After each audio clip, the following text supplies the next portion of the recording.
সবাইকে নতুন আরও একটি ভিডিওতে স্বাগতম। বর্তমানে আমরা অবস্থান করতেছি কুমিল্লা জেলার 14 গ্রাম উপজেলার 2 নং উজিরপুর ইউনিয়নের সুয়ারকিল গ্রামে। আমরা ক্যামেরাম্যানকে বলবো সুয়ারকিল গ্রামের বর্তমান চিত্র আপনাদের সামনে তুলে ধরতে। আপনারা অলরেডি ভিডিওর দৃশ্যে দেখতে পাচ্ছেন ধীরে ধীরে সুয়ারকিলের রাস্তার পিচ ডালা যে দৃশ্য ছিল আগে, সেই দৃশ্যখানা পানির নিচে তলিয়ে যাচ্ছে। বাংলাদেশে বর্তমানে প্রচুর পরিমাণে বৃষ্টি হচ্ছে। এই যে দেখতে পাচ্ছেন গর্তটা, আগে কিন্তু ছোট একটা গর্ত ছিল। বন্ধুরা, ছোট গর্ত থাকা অবস্থা যদি রাস্তাটা মেরামত করাতো তখন কিন্তু এত বড় গর্ত হতো না। আর এই গর্তটা দেখুন কত বড় হয়ে গিয়েছে।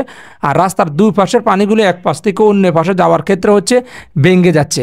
সো যারা সুয়ারকিলের ভিউয়ার্স রয়েছেন তারা এই ভিডিওটা বেশি করে শেয়ার করেন, যাতে আপনাদের গ্রামের বর্তমান জলাবদ্ধতার চিত্রটা সারা বিশ্বের মানুষ দেখতে পারে। আর আপনারা এখন যে দৃশ্যটা দেখতে পাচ্ছেন আপনাদের কাছে মনে হবে আমি কোনো নদী বা খালের উপরে দাঁড়িয়ে রয়েছি। বন্ধুরা, এটা কোনো নদী না, এটা কোনো খালও না, এটা হচ্ছে একটি গ্রামের রাস্তার দৃশ্য। বৃষ্টির পানি না যাওয়ার কারণে, মানে বৃষ্টির পানি নিষ্কাশনের ব্যবস্থা না থাকার কারণে বর্তমান চিত্র এটি। আপনারা অনেকে জানেন বর্তমানে বিভিন্ন শিক্ষা প্রতিষ্ঠানে পরীক্ষা আরম্ভ হয়েছে, পাশাপাশি শিক্ষা প্রতিষ্ঠানগুলো খুলেছে। এই গ্রামের কোমলমতি ছোটো ছোটো বাচ্চারা থেকে শুরু করে বয়োজ্যেষ্ঠ সবাই কিন্তু এই রাস্তাটা দিয়ে বর্তমানে চলাচল করতে অনেকটাই কিন্তু বিঘ্নতার শিকার হচ্ছে। সো যারা রাস্তা মেরামত কাজের সাথে জড়িত রয়েছেন, 2 নং উজিরপুর ইউনিয়নের চেয়ারম্যান সাহেব রয়েছেন এবং এই গ্রামের যারা বর্তমানে দায়িত্বরত রয়েছেন, সকলের দৃষ্টি আকর্ষণ করছি আপনারা সকলে বসে গ্রামের মানুষের এই দুর্দশার কথা মনে রেখে বসে পড়ুন। আসুন 10 মিলে করি কাজ, হারি যেতে নাহিলে আজ। সবাই মিলে একত্রিত হয়ে সিদ্ধান্ত নেন কিভাবে এই পানি নিষ্কাশনের ব্যবস্থা খুব সুন্দরভাবে করা যায়। সো আপনারা অনেকে জানেন আমাদের গ্রামের এর আগেও কিন্তু একটি প্রতিবেদন আমি আপনাদের সঙ্গে তুলে ধরেছি। বর্তমানে কিন্তু এই গ্রামে বিভিন্ন ধরনের অট্টালিকা তৈরি হচ্ছে।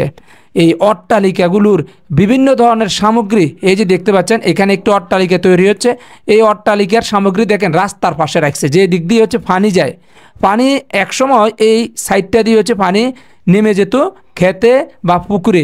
এখন কিন্তু এই অট্টালিকাগুলো সামগ্রীগুলো রাখার কারণে বা বিভিন্ন বাধার সম্মুখীনের কারণে পানিগুলো সহজে আগের মতো সরে যেতে পারতেছে না।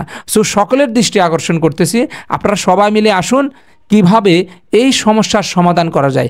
এখন যে দৃশ্যটা আপনারা দেখতেছেন এটা গত কিছুদিন আগে এর অবস্থা আরও খারাপ ছিল। আমরা একটা ভিডিও প্রকাশ করেছিলাম, তারপরে কিন্তু এখানে দেখেন ইটের কনক্রিট ফালার কারণে হচ্ছে মানুষ এখন চলাচলের জন্য কিছুটা হচ্ছে সচল হচ্ছে। সো এই ছিল আজকের ভিডিও। আপনাদের কাছে যদি আমাদের ভিডিওগুলো ভালো লেগে থাকে তাহলে অবশ্যই একটি লাইক দিয়ে শেয়ার দিয়ে সবসময় আমাদের পাশে থাকবেন। সে পর্যন্ত আপনাদের সঙ্গে আমি আছি নাসির আহমেদ। সবাই ভালো থাকবেন, সুস্থ থাকবেন। আল্লাহ হাফেজ।